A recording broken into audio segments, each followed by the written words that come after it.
She was the general out on that floor. She had control of that ball. She was going to make something happen. If we needed something to happen, she was going to make it happen. She was an athlete. I mean, if they gave scholarships for powder puff football, she would have gotten one in that. I mean, nobody could ever pull her flags when they play. I think she would beat you at cornhole or any of the other type games. She's just an athlete. We won a lot of games because of Sherri, you know. And that's really, I mean, since I didn't play basketball, I don't know all the ins and outs of it, but enjoyed watching her because she enjoyed it so much. So we all enjoyed watching Sherri play. And all the girls on the team. You know, we had a good team.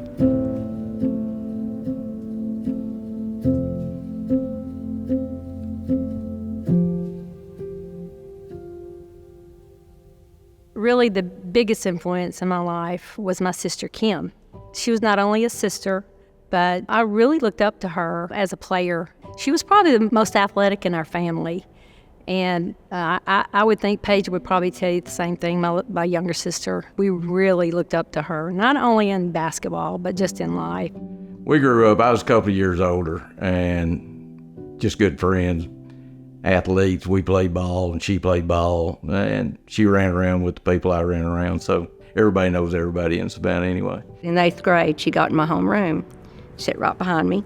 So I got to really know her there, and we just started hanging out along with a lot of people, you know, how you get your friend groups. We started out being friends very early in our lives. We loved the outdoors. We especially loved playing ball. You know, we just loved it. We would come home from school and do our chores and do our homework, and we went outside and played basketball. And it was a neighborhood thing. First organized game was in the 5th grade. Elementary schools went from grade 1 to grade 8, and then you walked out the door of your elementary school and you entered high school. She went to North. I went to what was called South Elementary, she North Elementary, and then we ended up being rivals. It was big-time rival between North and South. As small as Savannah is, we were rivals. And the reason that I'm sitting here today is the late Coach Steve Smith. I was so small that I really didn't think I was going to be able to do it, and he just put his arm around me and says every single day, "You've got this. You have got this. I promise you, you can play, and you can play as long as you want to play." As we came and got into high school, our freshman year, that's when we first became teammates. We played the split court style, where you had 3 forwards on one end and you had 3 guards on the other. I was on the forward end, believe it or not. I was extremely short, but I was fast. My freshman year was a shocker. We had just got through playing Adamsville, and we were coming back, and I got in the game. What I thought was probably 3 minutes, but come to find out it was about 38 seconds. But I had 2 turnovers, and I just embarrassed myself. And I can remember thinking, no, I'm done. So I'm sitting on the bus coming back, and the coach comes back, and he's sitting down, and he goes, "What's going on?" And I said, "I'm struggling. I just don't know if this is going to be for me." And he looked at me and he goes, "You're okay. You're going to be all right. You're fine. And if this doesn't work out, we have managers. You can be a manager. You're short. Let's just face it, you're short." And what he never knew is what that taught me. I wasn't mad at him. He didn't mean it ugly. He was trying to comfort me. But I said, "You know what? I'm going to show myself. I'm going to show everybody that this is not going to affect me in any part of my life." And that's what I did. Maybe not as much in Savannah, but she was, I would think, shorter for a basketball, girl. But she loved it so much, and she was so good that she was able to overcome that. She played big. She was, I would call her our Pistol Pete, is what I would call her, because she could handle that ball. And we had a really good junior year. That was when we started really getting to play a lot in our junior year. We were going to the boys' games. some of the football guys would get together and hang out, and we would do. But we started getting there earlier because it got fun to watch them play. They had Big Bird Sparks. I mean, she played with Sherri. They were kind of symbiotic with one another. One fed the other, had great inside-outside. Brasher played with them. So, I mean, they had a really good offense. It was kind of fun to play. But we really went to see the magic, that they had all together. And it was fun. Even, I probably went to more basketball games when they were playing than I've been to since. She would dribble so fast, and we would wonder on the cheerleading team, is she going to lose the ball? But never. I mean, she was always a very good ball handler.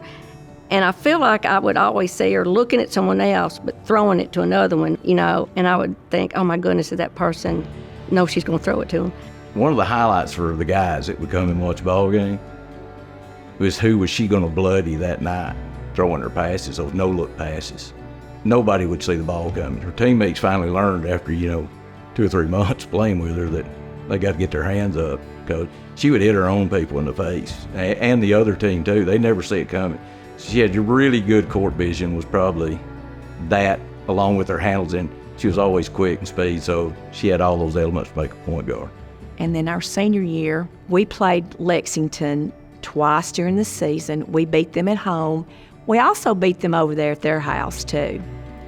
And we thought we were going to get beat up because they were trying to come down into the dressing room and get a hold of us. And Probably the most memorable thing I have about that game is, we were coming out and we had to be escorted out because there was some rowdy folks in there. But Lisa Rainey, I'm telling you, she was the rock of this team. There's nobody that messed with anybody when she was around. So she was kind of the mother hen of us all. when we came up the victors and we won, it was like, oh no, it's on.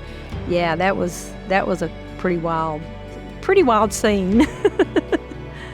It came down to the district tournament that year. This community just rallied around us, and we had a lot of folks at that game. We played West Side. We knew that was going to be, this was it for us. We were seniors, and we just rallied together and said, we're going to walk out of here. We're going to sub-state. It's going to happen. That's one of our best memories of playing basketball together, is being able to be on that team together and doing what we accomplished and having, that achievement behind us. And I remember when that buzzer went off, the court, everybody flooded the court, and they were just picking up everybody. We were so happy, and we knew it wasn't just about our team, it was about our community. We wanted to make sure we brought that back to Savannah. So after I graduated in 1978, I knew that I was going to go to the University of North Alabama. I wanted, in the back of my mind, I really wanted to play basketball, but I didn't know how to go about it. And I decided to go over to the gym and do a pickup game. And I noticed there was a poster that said tryouts for all. And I thought, you know what, I'm going to do it. And Coach Elliott was the head coach there. He came up to me and he goes, "Who are you and where are you from?" And the rest is history. I actually walked on, and after the first semester, I was granted a scholarship, and I loved it. And I was very fortunate at UNA to go on and have a really, really good career, and it's all because of my people I was surrounded with and coaching. She set UNA's assist record. There's one thing important about that to me. You asked me a minute ago, what kind of person, how did you know her? People that are set assist record, they'd rather pass the ball to somebody to shoot. And that's really an odd to me. They're giving up the touchdown. They're giving up the layup for somebody else. So it tells you a lot kind of about their character. So yeah, I hold 2 records there. One I'm very, very proud of, and the other is subject. I believe I hold the record for assists, but I also hold the record for turnovers. And that's kind of the story of my game. But I think I had a lot more assists than I had turnover, so we're okay with that. My kids think that's hilarious. I was so proud of her for what she accomplished at UNA and what she did, and that she went on and played, and then her coaching. And, of course, then she got on the coaching staff at UNA and then also in Alabama. So Sherri's a leader type, you know. Even though she's very friendly, she gets in there. It's not all about Sherri, but she leads, you know, that way. So I'm proud of what she's accomplished. When I finished playing at UNA, I was asked to be a grad assistant. After 1 year, one of my friends was a grad assistant at the University of Alabama, and she called me one day and she goes, "Hey, I'm done. Do you want to," you know, and I'm thinking, Alabama? You know, I'm a Tennessee Vol girl. And so that was interesting. I can remember going to Alabama with my car, and I had my Tennessee Vol tag on the front. True story. Went parked to go practice one day, came out, and my tag was just bent. And I can remember the first time I got to meet the late, great Pat Head Summit. I was in the gym, and I was decked out in all my Alabama stuff. I really thought I was something. And I was sitting at the top of that gym, and she sat down in front of me, about 2 seats down. The first half was over, and she turns around, and she said, "Alabama?" "Yes, ma'am." I was scared to death. And so she got up out of her seat, and she came up there, and she goes, "Well, how long have you been at Alabama?" And I said, "Yeah." I said, "I've been there, you know.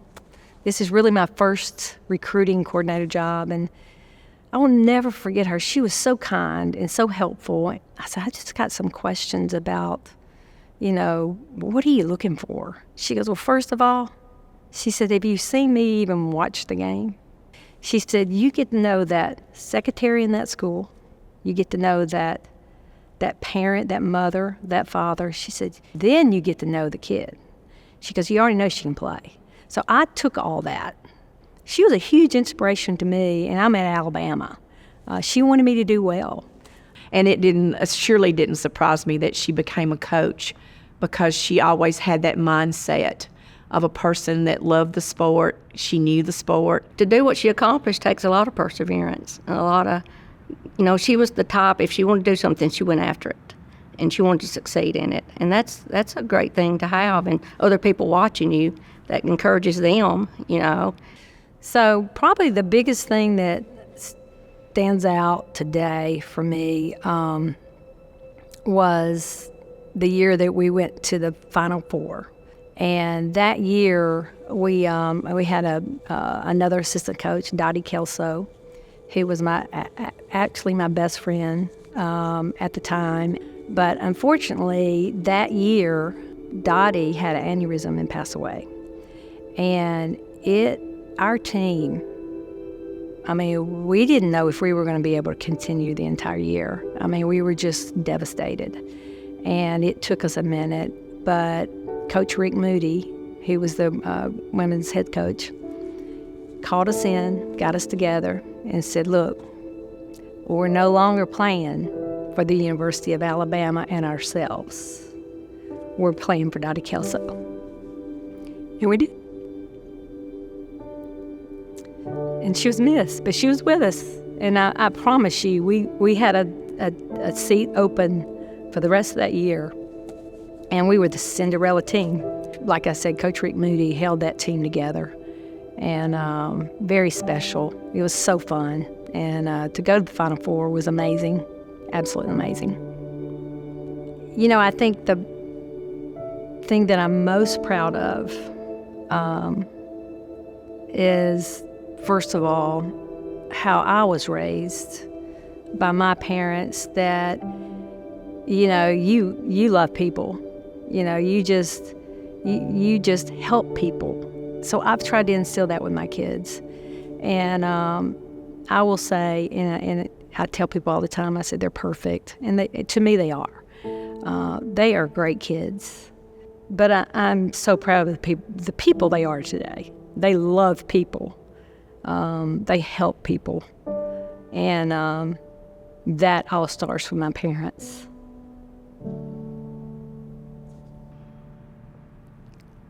Hardin County Sports Hall of Fame, you have chosen a very deserving person for this honor. Not only was she a teammate of mine, but more than anything, she's my friend. But it's just such an honor to be able to stand by her at this time and talk about her and be able to tell her how much she has meant to me and what she still means to me. And I'm so happy for her for this recognition. She earned it. She played hard, team player, played at the next level. She kind of matches what I've seen in other inductees over the year. So yeah, I mean, somebody sets an assist record at the next level, they pretty much need to be in my opinion. So yeah, well deserved. And I've been fortunate enough for this. Being inducted is the most humble thing that I think probably I've ever been through. I'm appreciative. I love it. I wish every one of my teammates were sitting here, my coaches, because it doesn't, it's not just one person. Hardin County, Savannah, Tennessee is so dear to me. They molded me to the person I am today. From all my coaches and teachers, and I am so thankful that I was raised in this town. It just made me everything I am today.